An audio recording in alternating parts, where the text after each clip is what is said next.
அதாவது இந்த காவல்துறை இருக்காங்கள, இந்த காவல்துறைக்கு கொஞ்சம் கூட ஒரு முன் யோசனை இல்லாமல் செயல்பட்டுக்கிட்டு இருக்காங்க. எனக்கு அது ரொம்ப வருத்தமாக இருக்குது. இந்த சவுக்கு சங்கருக்கு இவ்வளவு பிரபலமாக ஏன் முக்கியத்துவம் கொடுக்காங்க? மீடியாவெல்லாம் ஏன் அனுமதிக்காங்க? இவங்க கோர்ட்லேருந்து சிறைச்சாலைக்கு கொண்டு போகும்போதோ ஆஸ்பத்திரிக்கு கொண்டு போகும்போதோ அவன் சும்மா கத்திக்கிட்டே போகிறான். அதாவது மக்கள் ஒரு கருத்தை தெளிவாக புரிஞ்சுக்கிடுங்க. அதாவது ஒவ்வொரு வழக்குக்கும் காவல் நிலையத்தில் விசாரிக்கிற முறை வேற, சிறைச்சாலையில் விசாரிக்கிற முறை வேற. அது வழக்கை பொறுத்து அந்த விசாரிக்கிற தன்மை மாறும். இவர் அவதூறு வழக்குலையும் கஞ்சா வழக்குலையும் கைது பண்ணியிருக்காங்க.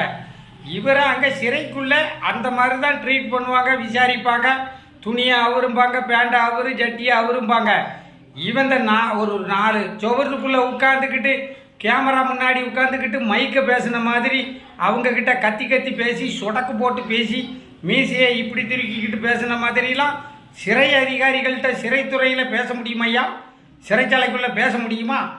நீ அங்கே வாயை பொத்திக்கிட்டுல அவங்க பண்ணுற விசாரணைக்கு நீ ஒத்துழைப்பு கொடுத்துருக்கணும். நீ அங்கே எகிரி இருக்க தாறு மாற எகிறனா அப்புறம் குத்து உள்ளதான் செய்யும். சரி, சிறைச்சாலையிலேருந்து இன்னொரு இடத்துக்கு அவரை கொண்டு போகும்போது அவ்வளவு சோசியல் மீடியாவில் எதுக்கு அவனை பேச விடுதீங்க? நீங்கள் இந்த உழவர்கள் வயக்காட்டுக்கு மாட்டை பற்றிட்டு போவாங்க உழதுக்கு. அப்போ என்ன செய்வாங்க அப்படின்னா, அந்த மாடு வாயை திறந்து அடுத்த பயிரை கடிச்சிடக்கூடாதுங்கிறதுக்காக, அடுத்தவன் வயலில் விளைஞ்சிருக்க பயிரை கடிச்சிடக்கூடாதுங்கிறதுக்காக மாட்டுக்கு வாயில் ஒரு கூடு மாட்டியிருப்பாங்க. அந்த மாதிரி இவங்களுக்கெல்லாம் முகத்தை துணியை போட்டு மறைச்சி இறுக்கி கெட்டி வாயை கெட்டி கொண்டு போயிருக்கணும். அவன் பெலிக்ஸு கைது பண்ணி கொண்டு போகும்போது அந்த ஆள் எல்லா பத்திரிக்கைக்காரங்களுக்கும் இப்படித்தான் வரும், உங்கள் எல்லாருக்கும் வரும்னு அவன் சாபம் விட்டுட்டு போகிறான். என்னமோ பெரிய தேச விடுதலைக்காக, மக்கள் விடுதலைக்காக போராட்டம் பண்ணின தியாகிகள் பூரா சீட்டிங் 420. அதனால் காவல்துறை எவனாக இருந்தாலும் சரி, அவன் குற்றவாளின்னு தானே நீங்கள் கைது பண்ணினீங்க.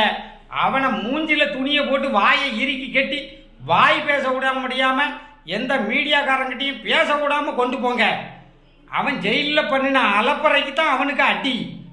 அவனை சும்மா அவன் 1ஆம் நம்பர் ரஸ்கல் ஏமாத்துதான் மக்களை.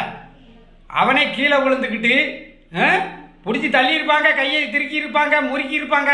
ஓ ரொம்ப பேசாத அப்படின்னு சொல்லியிருப்பாங்க. அதில் கை சடக்குன்னு போயிருக்கும். இப்போ என்னையவே ஒருத்தன் கையை திருக்கணும்னா கை ஒடிச்சிடதான் செய்யும். வாயை பொத்திக்கிட்டு இருக்கணும்ல, வாக்கொழுப்பு. மைக்கு முன்னாடி பேசுன மாதிரியே அதிகாரிகள்கிட்ட பேசக்கூடாது. காவல்துறைக்கு ஒரு பணிவான வேண்டுகோள் வைக்கிறேன்.